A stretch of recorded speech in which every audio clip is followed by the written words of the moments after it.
It's a shir that I've given many times, and I've farbringed a few times, and it's recorded on various places, so I'm going to go over it again. The reason I'm going over it again is that first of all, I'm under instructions from my mashpia to keep doing it, and secondly, we have a Baal Shem Tov which says that if you need to do a shir again, it's because either you haven't taught it properly or people need to listen to it again. So if I'm covering territory that you've already heard, I have to share with you that I have nachas from that. That's really great. But it's something we need to do regularly over and over again, because it is honestly, arguably, the most important thing you'll ever hear in your life. And it's of the whole of Hasidus, which, as you know from experience, everybody here now knows that Hasidus teaches you to see in color as opposed to black and white. The real deep color is in the information that we're going to revise together tonight. So let's start with this. We have this very puzzling piece of Torah which says that Nichnas Adar Marbim B'Simcha. It means that when the month of Adar comes in, we have to increase in happiness. And there are a few screamingly obvious difficulties with this statement. The first one is that implies that you have that implies. I'm going to wait because I need this to really lodge with you.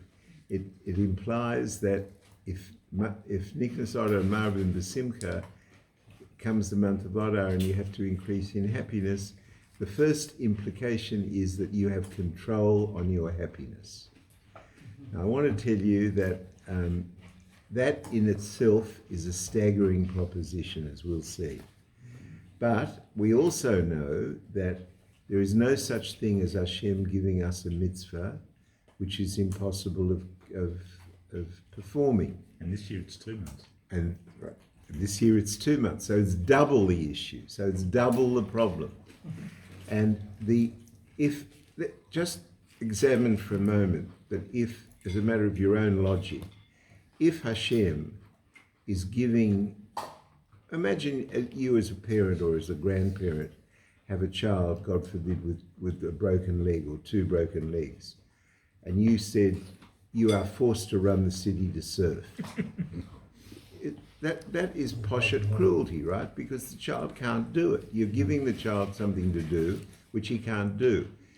To suggest that Hashem is giving us a mitzvah that is not capable of performance means that he's a sadist. That's out of the question. So we have to learn that if there is a mitzvah, then that mitzvah must be possible to be performed, and must be possible to be performed by all Jews, not just a select few. So if we have a mitzvah that Nichnas Adar Marbim B'Simcha, comes the month of Adar, and as Tony says, this year it's twice as much, you have to increase in happiness. The first few questions that we have to ask is, first of all, is that possible? Answer, it must be. Second of all, how can it be possible? Who says you have control on your happiness? And the answer to that is that you must have. So let me ask you maybe an awkward question. Hi. Let me ask you an awkward question. And this isn't school, and you don't have to put up your hand to answer, but I ask you to think about it as a question. There are 3 questions that a Jew has to ask himself. First of all, do you want to be happy? It's not so straightforward that everybody wants to be happy. But if you do want to be happy, then the next question is, do you have a right to be happy? Does every person have a right to be happy? And maybe that hasn't occurred to you, but it's a very important question to ask.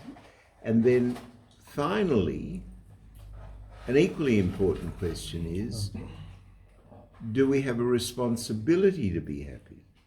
Is it a choice? So we have two times in the year in terms of Yontif, and one time when which relates to all mitzvahs, where we have a mandate from Hashem to be happy. One of those times is the month of Adar, to increase in happiness, to Marbim B'Simcha. The second time is in Sukkot, and the third time it says that every mitzvah needs to be performed with Simcha and with a happy heart. So before we go any further, let me give you a moshel. You come to visit your daughter, granddaughter, whatever it is, and she's got her baby in the baby chair. And you come and she's giving the baby dinner, and Zadie comes in with a lolly or an ice cream. And you give the ice cream to the baby, and what do you see on the baby's face? The baby's happy, laughing, happy, grabbing the ice cream, happy. And then your daughter or granddaughter says, "No. What are you doing? It's after dinner." And she takes the ice cream away.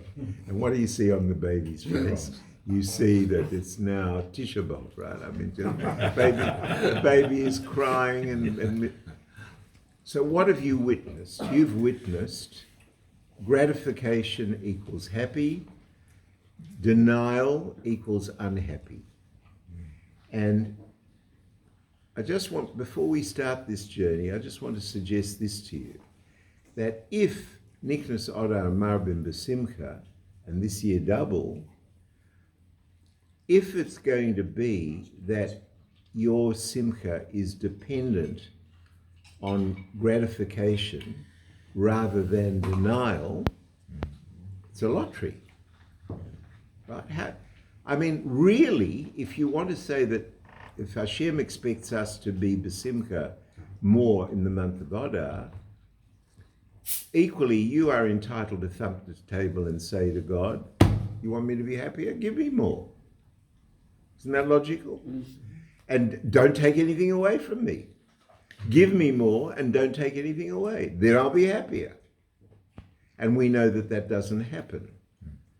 So to reconcile these various differences, I'm telling you, goes to the very root of Jewish existence and goes to the very root and heart and soul of Chassidus.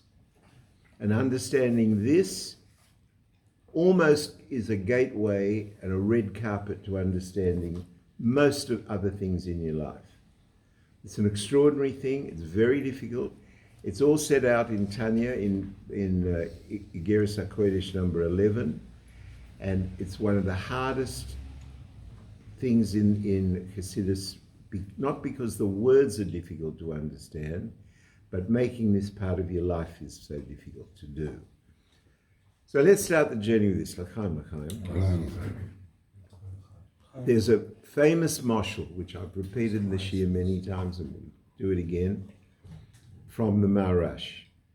The mashal goes like this, that a person is sentenced to carry a bag of stones up a mountain. The day is very hot. The mountain is very steep. The stones underfoot are very sharp, and he is toiling terribly. And he's got a taskmaster with a whip, and any interruption meets with immediate pain and punishment. And he's dragging this bag of stones up the mountain, and every step is hill. When he gets about halfway, the taskmaster needs to relieve himself, so he goes behind a tree, and on the way up, he is told this poor unfortunate fellow, that the contents of, when he gets to the top of the mountain, the contents of the bag are going to be his. Big deal. The stones are going to be his. So he gets to halfway, and the guy goes behind the tree, and because of his total wretchedness, the only thing he's got to do is to look into the bag, and he looks into the bag, he opens the bag, and what does he see? The bag is full of diamonds, sparkling in the sun. This is the Rebbe Marash's moshel. And when he gets to the top of the mountain, the diamonds are going to be his. That's the deal. So now, all of a sudden, he's ready to run up the mountain, right? All of a sudden, he's saying, put more in. Heavier, I want it heavier, right? And you have to ask yourself the question, says the Maharash, what has changed? The heat of the day hasn't changed. The weight of the bag hasn't changed. The sharpness of the stones underfoot hasn't changed. What has changed, listen carefully to this, is his perception of the value of the load. That is the only change, but it's a total and complete change. What if, and this is I'm opening the door to this is what this shir is about. What if you and I have the capacity to adjust our perspective, to understand that our load is diamonds and not stones.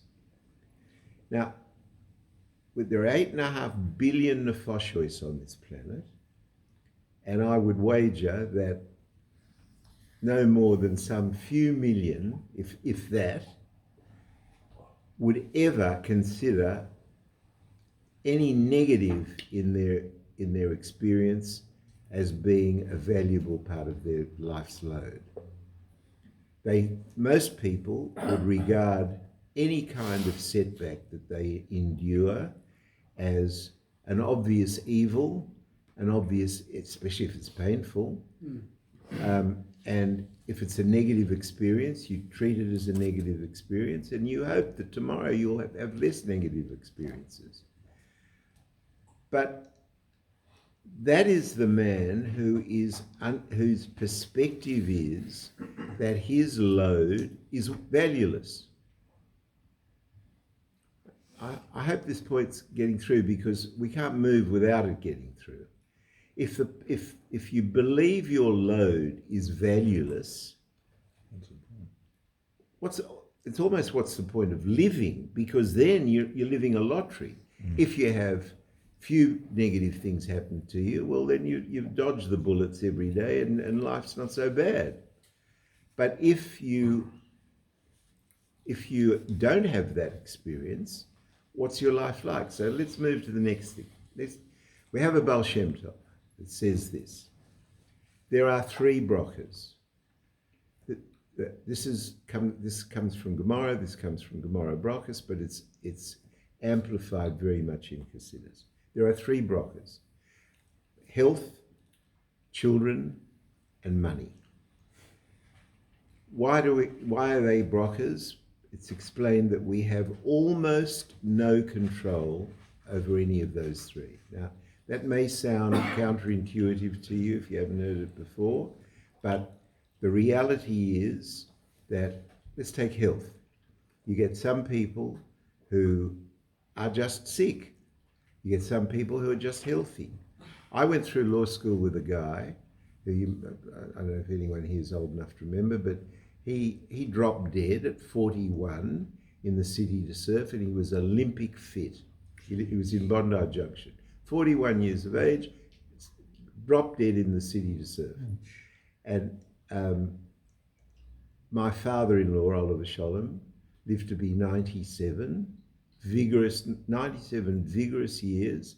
His diet was cake for breakfast, cake for lunch, and cake for dinner. And in between when he went for coffee, you know how they have those little things of sugar? He'd take that out and he'd pour it in, and he'd pour that in. And he lived to be 97. right? That's why. And never jogged a day in his life. Didn't go walking for an hour. Not swimming, not walking. Now, I've been in practice, I've had legal practice for 55 years, and I'm ready to testify. I would take a safer tour and testify that some of the stupidest people I've ever met in my life are the richest. My practice is in Double Bay, mainly Jewish people. And over the years, Baruch Hashem, these people are a high socioeconomic group, and it's almost possible to rate them in terms of wealth versus stupidity. It's an almost inverse. So how do they make their money? They could have inherited. It's a brocha. I'm trying to teach this to you. It is a brocha. It is not something that you can control. We'll come to it in a minute. Children. You have frum families. They bring up 6, 8 children, and they bring them all up in the same way, with the same chinuch, with the same education, going to the same school, and 6 of them will be fine, and 2 of them will have terrible problems for themselves. So these 3 things that Gemara teaches and Chassidus teaches that they are beyond our control. Don't worry, Vic, there's more down the end. Nice. There's more in the cupboard. These 3 things are beyond our control to a very large extent. Very large extent. And curiously, the way to improve these brachas has nothing to do with the natural methods that you accord, that if you work harder, you'll have more parnasa. If you this is for Jews. I'm not talking about non-Jews, but if you work harder, you'll have more parnasa. If you jog and eat health food, you'll live longer and be healthier. If you educate your children right, you're going to have 100% success rate. It is not true. It is a bracha, and it's a whole series of shiurim on how we can influence that bracha. But for the moment, just accept from me that it's a bracha, and I'll prove it to you.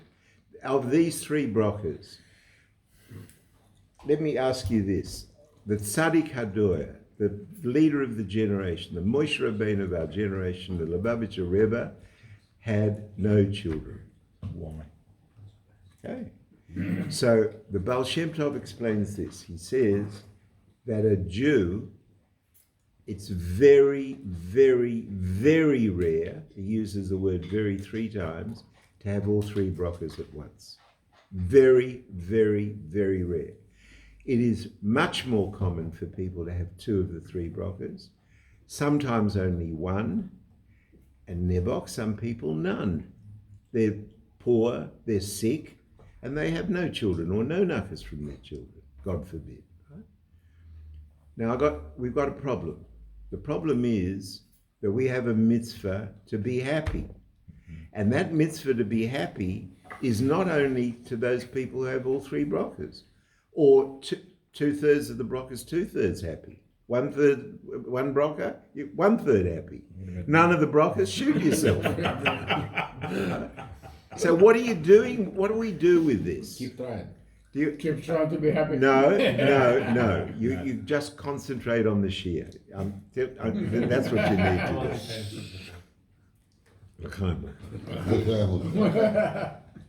Okay, so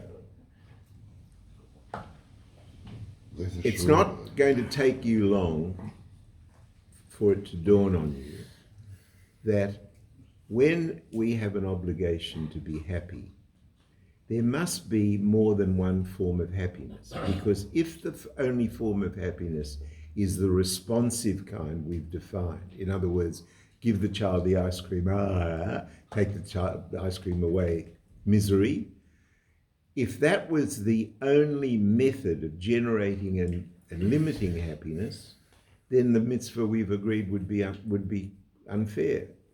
Much more so now, if you understand the brachas, because if it comes to the month of Adar, and you are dependent for your happiness on the responsive kind of happiness, in other words, that you have all your needs taken care of, and therefore you say you're happy, and I'm not sure that that's true, by the way, but even let's pretend that it were true for a moment, then what about the guys who don't have all three brachas, or only has two, or only have one? Are you telling me that the Lubavitcher Rebbe, when the month of Adar comes in, is only 2/3 happy? So it must be that it is possible to generate happiness in no way associated with what we've been defining as happiness, responsive happiness. In other words, there must be a way of generating happiness from within. Right? Is that clear? That's the logic of where we are so far. We haven't got to what you have to do or how you do it, but the logic of this has to be understood, that if your happiness is going to be a result of what is happening to you, then it's an unfair requirement to say to you, be happy in Sukkot, and be happy at... I'm going to take, just by way of detour, this is probably for very advanced people, but everybody here's been here long enough to handle this. You know, in Sukkot we have a thing called Simchas Beis HaShe'eva. Simchas Beis HaShe'eva, I won't spend time on it, I just want to clue you into what we're talking about. Simchas Beis HaShe'eva, we have a practical difference in the bringing of karbonos. When we bring a korban for the rest of the year in the Beis HaMikdash, every korban had to be accompanied by a wine pouring. I think it's translated in English as libation. Libation, whatever yeah, that is. I know, exactly. So it's with wine. Simchas Beis HaShe'eva, we have a mitzvah to be more... It says that someone who didn't see the joy of Simchas Beis HaShe'eva has never seen real joy. Right? On Simchas Beis HaShe'eva, you pour wine. You pour water. Yeah. Why? Why would... At the time that you're going to be happiest, you're telling me you take away the wine, which tastes great and makes you feel happy, and you pour water? So there's a big hint of what we're learning here. There are two kinds of happiness. There's happiness which is responsive. That is a lower level of happiness. That's something everybody can do, and everybody is then dependent on what they think is their luck. That's how they define it, right? It's my luck. Just my luck.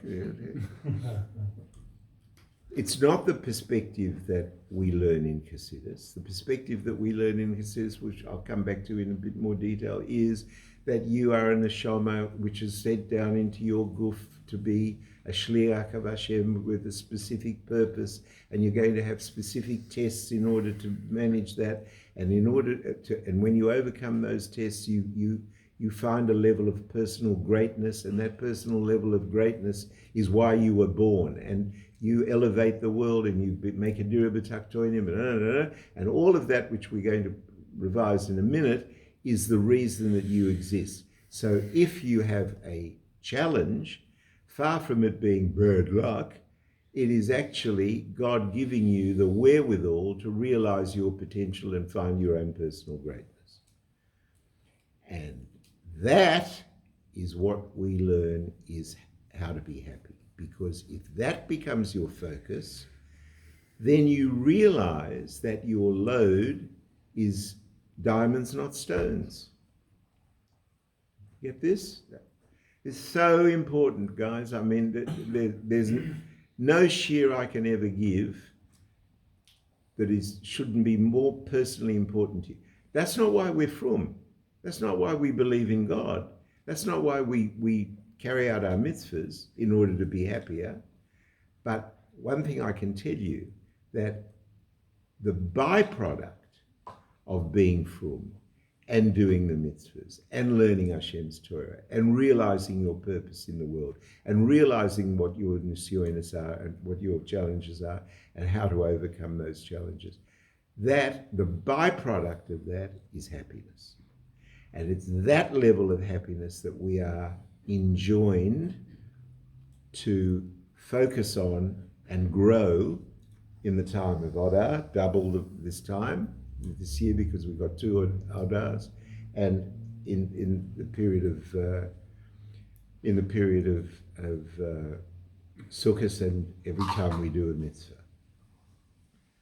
So we need to consider the tools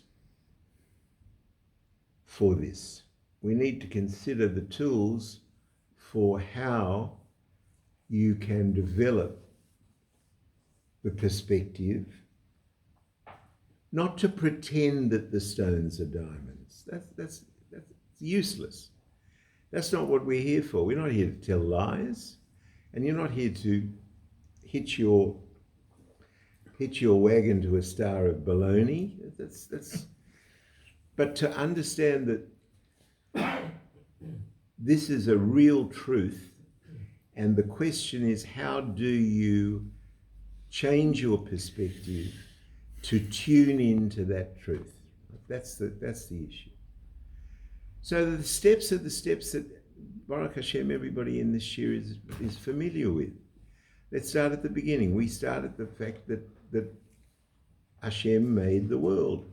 No, Hashem makes the world. That Hashem is creating and recreating every single subatomic particle up to every single galaxy at every second, microsecond. And that he is recreating that and bringing it into existence without interruption. And the first corollary of that is that therefore, if that's the case, he must be controlling everything. So if he is controlling your eyelash, because otherwise it wouldn't exist if he wasn't bringing it into existence, then if he's bringing it into existence, he's controlling it. So the first inalienable conclusion that anybody with any common sense at all who understands the fact that Hashem, if you understand this piece of Torah, that Hashem is recreating the world every microsecond, bringing what's called yesh ma'ayin, something out of nothing, physicality out of no physicality. And that is happening if you throw a ball. The ball has an energy, and that energy wanes until the ball finally falls down on the ground, as everybody understands. If Hashem were to let the creative energy wane, the world would disappear. So the first obvious conclusion from the fact that Hashem is controlling everything is that everything in existence must be purposeful. That means a tree is purposeful, and we can see it. That means that snow is purposeful, and heat is purposeful, and wind is purposeful, and rain is purposeful. The tides, the moon going around the earth is purposeful because it moves the tides. We need the tides to move because that's purposeful. It goes on and on and on, as everyone knows. Now, if everything is so purposeful, then the next obvious thing is that everything that happens to you and everything that happens to me is purposeful. That is simply not a difficult logical leap. But it's a very important leap, because all of a sudden, every negative happenstance isn't a negative happenstance. It's a matter of that Hashem is bringing to bear upon you. Now, if it's something that Hashem is bringing to bear upon you, immediately you've got a fascinating option. Is what he's bringing to bear on you stones, or is he bringing to bear on you diamonds? That's the first thing you've got to ask yourself. And it just makes no sense to suggest that it's stones. Otherwise he's a sadist. What's he doing? Or if he's not a sadist, he's indifferent to suffering. How's that possible? How can you have a God who's all purposeful, all good, makes the universe, makes life, makes all the, and is indifferent to your suffering? So if that's the case, what is happening to you, no matter how confusing it is, because that's how it is, The fact is it's diamonds, not stones. How do you get to see that? We'll come to that in a second, I hope. But the first thing to understand is it must be so. Now, what about if you don't have all three brachas? Your question. Why didn't the Lubavitcher Rebbe have children? Now, we can't answer for God. We can't answer for the Rebbe, let alone for God. So, I mean, and your guess is as bad as mine, and I mean it as bad because we can't think for God or no. But the reality is that the first thing that you have to come to as a matter of logic is that the Lubavitcher Rebbe had no children because it was better for him not to have any children. Was it painful for him not to have any children? I promise you it was. You know, when the Rebbe, after Gimel Tammuz, when the guys went into the Rebbe's room, before Gimel Tammuz, the Rebbe asked that they be prepared a book of the Shluchim. Have you ever heard this? So it wasn't a book, it was about 4 volumes. He wanted big coffee table books of the photos of all the Shluchim. And so everybody went to work all over the world, and they got coloured photographs made and got sent into 770, and the Rebbe got one of the Maskirim, one of the secretaries, to make up these books. And when on Gimel Tammuz, after the Rebbe died, and they went into his room, the volumes were laid out on his desk. Mm-hmm. And they were the books of his children. The Shluchim were his children. Mm-hmm. So I promise you he was in pain that he didn't have children. But a person of real emunah, and we're going to come to that in a moment, is going to understand that he doesn't have children for his good, to help him. Is it sad? Maybe very sad. If you're sick, is it painful? It can be very painful. But we have a piece of Torah, and all Torah is true, all Torah is nitzkes, it's eternal. It applies to every Jew in every generation, in every year, in every moment. And that is that there is no bad that comes from Hashem. Let me repeat, there is no bad that comes to Hashem. You feel pain? You feel it's bad? Definitely. And let me tell you something else. Don't think that you're some sort of second-rate citizen for feeling that it's bad. You're not supposed to feel that pain is good. Otherwise, I'll ask you a question. Why do we daven to take it away? Why do we go to shul and daven to you've got a sick child, God forbid. It's so terrific that you got to recognize that that's wonderful for you. You go to shul and you give tzedakah and you ask for a mishaberak, the child gets better. Why do you do that? Because getting better is better than being sick. Blind Freddy can see that. What about the October 7 massacre? So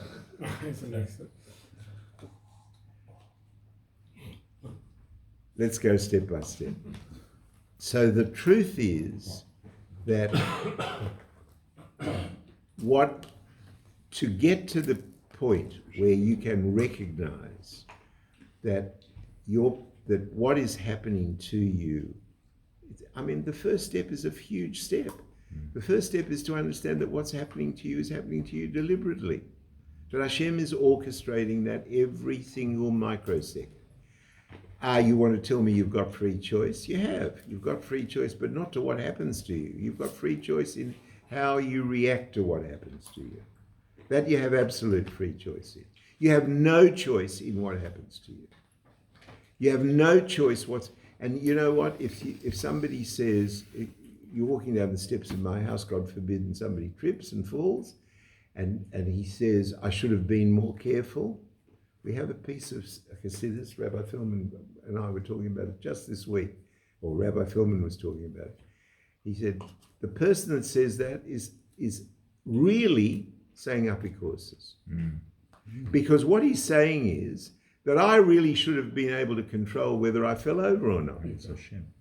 You You can try and be careful. You have an obligation to try and be careful. Don't get me wrong. With your health, you've got Rambam says one of the mitzvahs is that you have to try and look after your health.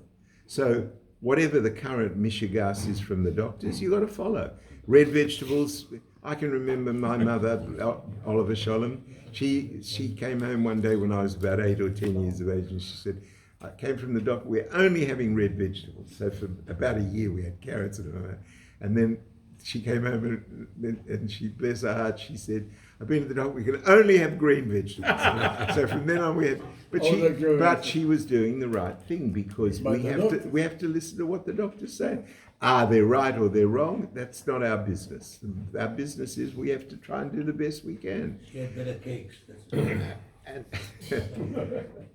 my father-in-law never tasted a vegetable, bless his heart. So of the brachas, the first thing to understand is that our simcha, a religious Jew's simcha, a religious Jew's happiness, cannot be simply married to the brachas. Obviously, if you're going to win lotto, what was it, a couple of weeks ago, it was 150 million, wasn't 200 it? million. 200 million. 200 million. You're going to win the lotto. It's a tough man to not think that that's diamonds at some level. But the reality is that not only don't you have to win lotto to be happy, but it's probably a stumbling block. Otherwise, more Jews would win lotto. The reality, there's a piece of very deep Hasidus that says this, and it's taken from a Gemara. The Gemara says a camel is only laden according to its ability to carry the load. Right? That's a Gemara. What does that mean? It means that we are not tested by Hashem beyond our capacity to endure that test and flourish through that test. So, with the brachas, somebody is not going to be given negative experiences that he can't handle. And that is a very difficult thing to come to terms with, because everybody who has a nervous breakdown, Nebuch, doesn't understand that at a das level. Why do people have a nervous breakdown? Because things are overwhelming. They become too much for it. But there's no such thing as too much for you. It's impossible that there be something too much for you. If you have a munah in Hashem and you understand that everything that's happening to you is purposeful and for your benefit, otherwise, why would it be happening? And the only area that you have are your choices in how to react to it. Everything that's happening to you must be manageable to you. Why? Because otherwise it wouldn't be happening to you. And if it is happening to you and you can manage it, who needs to have a nervous breakdown? Now, I'm not suggesting that one has to behave negatively towards some poor person who's having a nervous breakdown. And I want to tell you something else, something we're forbidden from doing. When your brother's in pain, you can't sit down and talk philosophy to him. When somebody's in pain, you put your arm around him and you help him. Mm-hmm. You either help him with money or you help him with time or attention or whatever it is. That's what we have to do. You can't tell him, oh, this is God's way of giving you ashkocha pratis, and this is diamonds, not stones, and you do that, and that's sadism, right? I mean, if you want to hear that some of the dumbest things you could possibly hear is just go to a levaya, and you go back for the minyan afterwards, and the rubbish that people tell the poor oval, it's just incredible. Nobody asks you to apologize for God, and he's in pain, so you help him bear his pain. That's what your and my job. But for ourselves, let's understand the distinction. If it's somebody else, you have to help him bear his pain. But for yourself, here is the gateway to paradise. The gateway to paradise is that you begin to tune into the fact that what's happened is happening to you deliberately by your God, and it's for your benefit. And that when you manage this challenge and you're successful with this challenge, you will grow. Why? Because we have a principle that everybody in the Shia knows: every Yerida is Sorik and Aliyah. Every descent is for the purpose of ascent. If it wasn't so, Hashem would be a sadist. What is the good of giving you, of making you fall over and hurt yourself, if you can't get up bigger and stronger? So every Yerida is Sorik and Aliyah, and because every Yerida is Sorik and Aliyah, then when the next huge step in personal development is to realize that when you're having the Yerida, it's an opportunity for growth.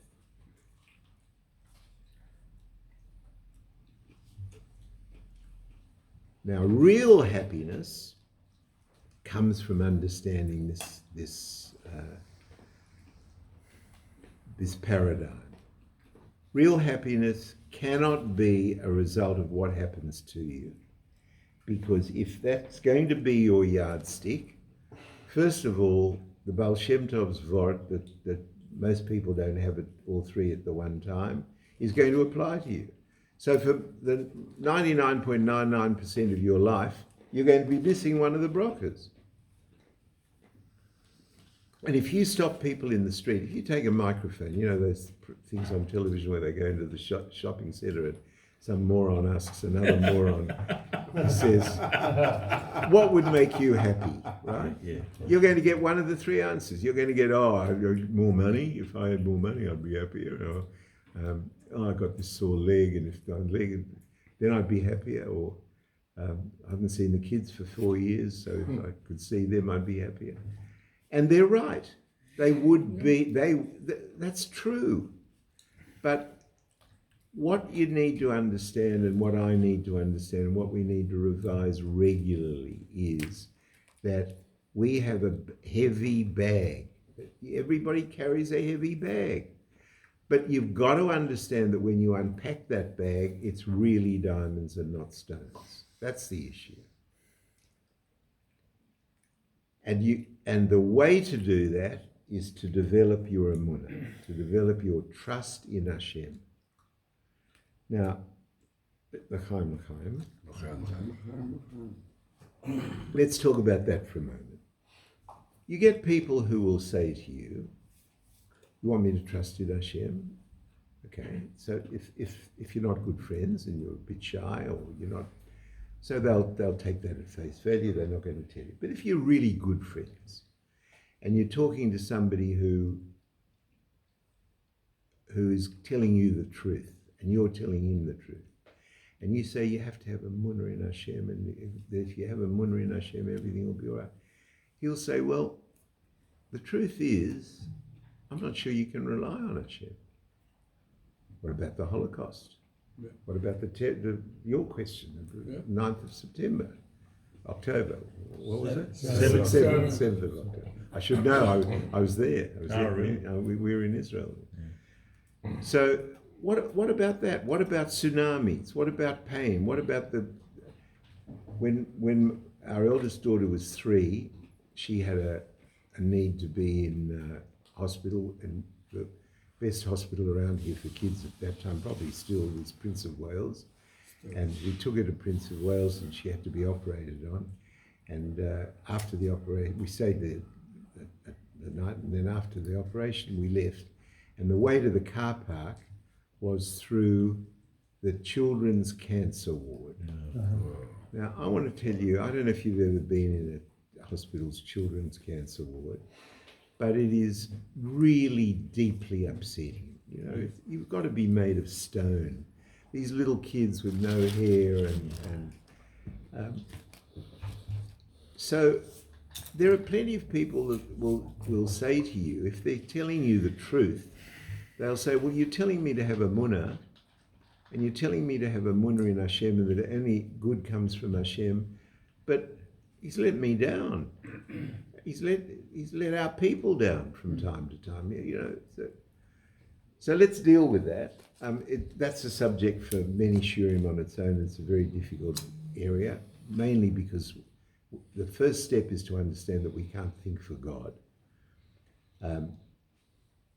I'll give you a mashal that my first teacher gave me. You have a family dog, and the family dog loves you, and you love the family dog. And the family dog sleeps on your bed. You and your wife sleep, and the family dog sleeps on your bed at the end of the bed. And he loves you, and you love him, and he knows that you're going to feed him, so he just adores you, and he loves you. And you have a relationship with that dog. Some people, they're mad about their pets, right? But I want to ask you, if you take your balance sheet and show it to the dog, is he going to understand anything on the balance sheet? This is the same dog that loves you and sleeps between your legs and knows how to go to knock on the door to go to the toilet and tell you when he's hungry, and his tail wags when he's happy. And It depends. but you show him your balance sheet, and he what can he do? That's why the dog is Anybody else, always because the happy. dog will eat you. Okay. So when we say to God, we want to understand the children's ward, the cancer ward in Prince of Wales Hospital, we are saying, I don't understand your balance sheet. And guess what? How can you? You can. We have a brain that is about the size of half a rock melon fleshed out, the skin of half a rock melon. That's about the size of our brain. And you want us to understand the universe with that brain. As it is, it does a very good job of understanding incredible things. I mean, we're learning incredible things together, and our brains are understanding that, but there's a limit. We've got a physical brain, and Hashem is infinite, infinitely wise, infinitely powerful, and infinitely good. So if we don't understand the Holocaust, guess what? Who says we have to?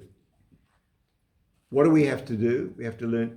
There's that famous story. I'm not going to go through it because we don't have the time. But when they judged God in the concentration camp, and the Dayanim came out with the verdict, guilty, guilty, guilty, and then the Av Beis Din said, now it's time to daven mincha. Yeah. Why? Because that's what we've got to do. Our job is not to understand Hashem. Our job is to do the mitzvahs. You want to have a purposeful, healthy, full life? It's a life of action. Do we try and understand? Of course we do. You'd be derelict in your responsibility if you didn't try and understand. But there are certain things we don't understand. Now, to then say, because I don't understand, God must be guilty, and therefore I'm not going to do this, or I'm not going to do that, or I'm going to draw other conclusions, that's stupid. That makes no sense. You're then back to the position where you're denying the fact that he's running 1 billion microbes on your body at one moment, and they all know what to do, and you're not controlling them. So how do they know what to do? Why? Because Hashem's driving them all. So if he knows how to do that, he knows better than you and me. To have a digestive system, that every time you put food in your mouth, you automatically produce saliva. What? Did you ever try to produce saliva when you ate? Not necessary. You don't think of it. Don't think about it. So that's the first thing. We don't think for God. Second of all, Hashem has his own agendas, and he doesn't need to explain them to us. We have a piece of Kabbalah that says that not every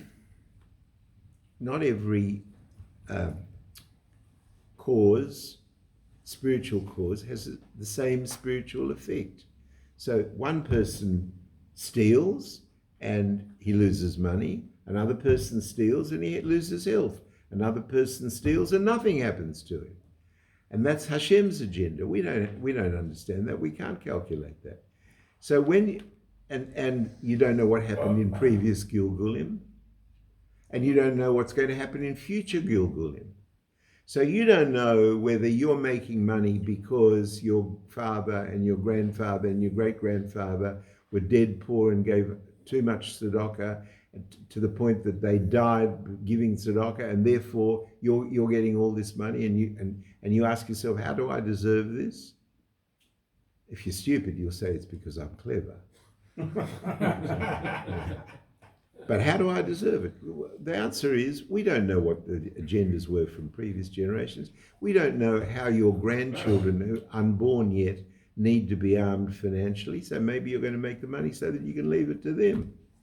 So you'll be the richest fool in Rookwood, but the great-grandchild who will need the money to build a shul in, that's where the money's. We don't have privy. Don't have access to this.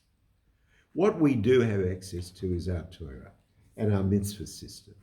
And our Torah teaches us that Hashem is all good, that He's creating the world every moment, that every Yerida is Sorik and Aliyah, that everything that happens to you is happening to you purposefully, that you are 100% magically equipped. You are perfect. I am perfect to deal with what Hashem puts in front of us. Nobody else can do what otherwise you wouldn't be born. The Lubavitcher Rebbe said that a person being born is God's way of saying that the universe could not continue another second without you.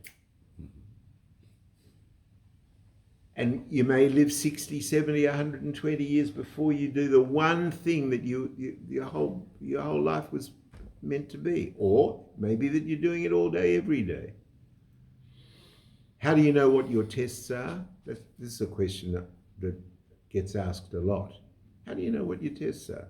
I'll tell you. Look at your life. That's the answer. Your tests are your life. That's why you live the way you do. That's why one person's tall and one person's short. One person's rich, one person's poor. One person's healthy, one person's sick.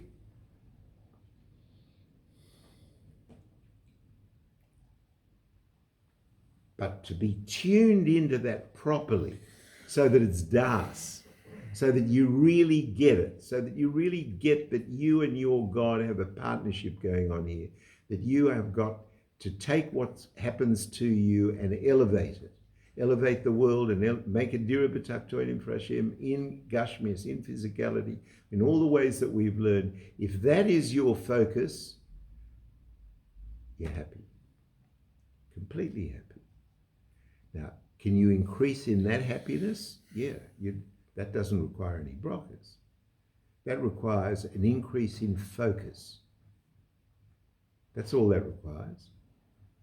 And we have an obligation to increase in that focus. And that makes us happier.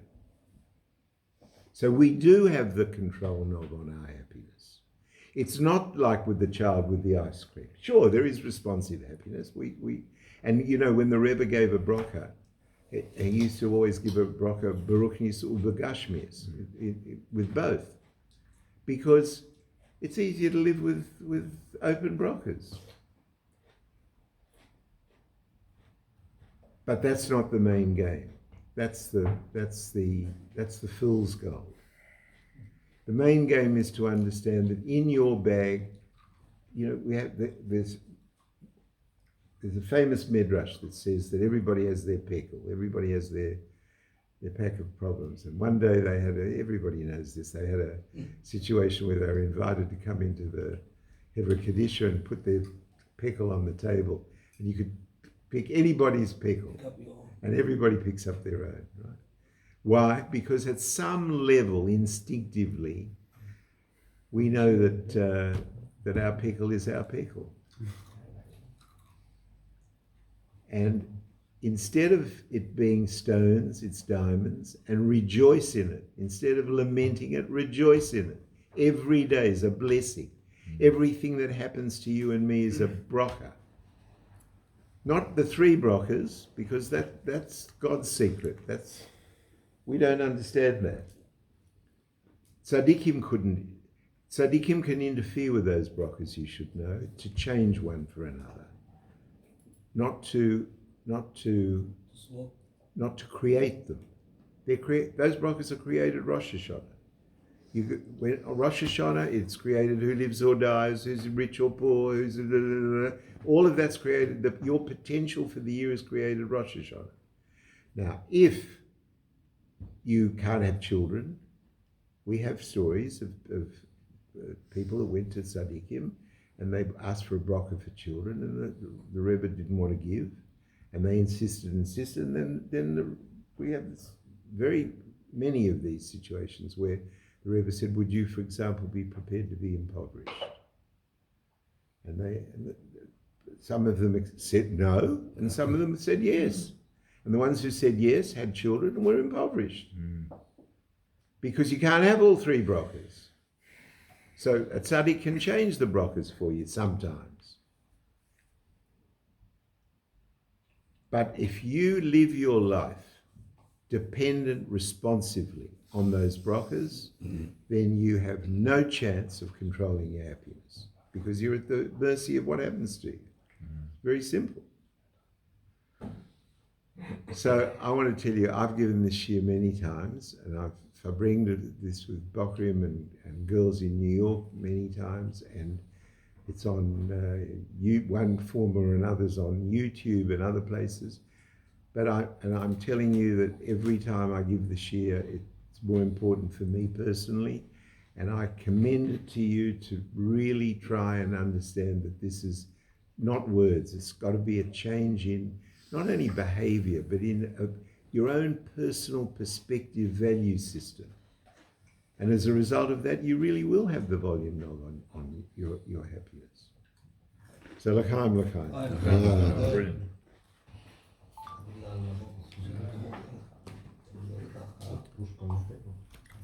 Very important. Heaviest stuff. This is the heaviest chapter of Tanya. What about a situation where it's b'sher who you married? Yeah, it is. Of course it is. And then you get divorced,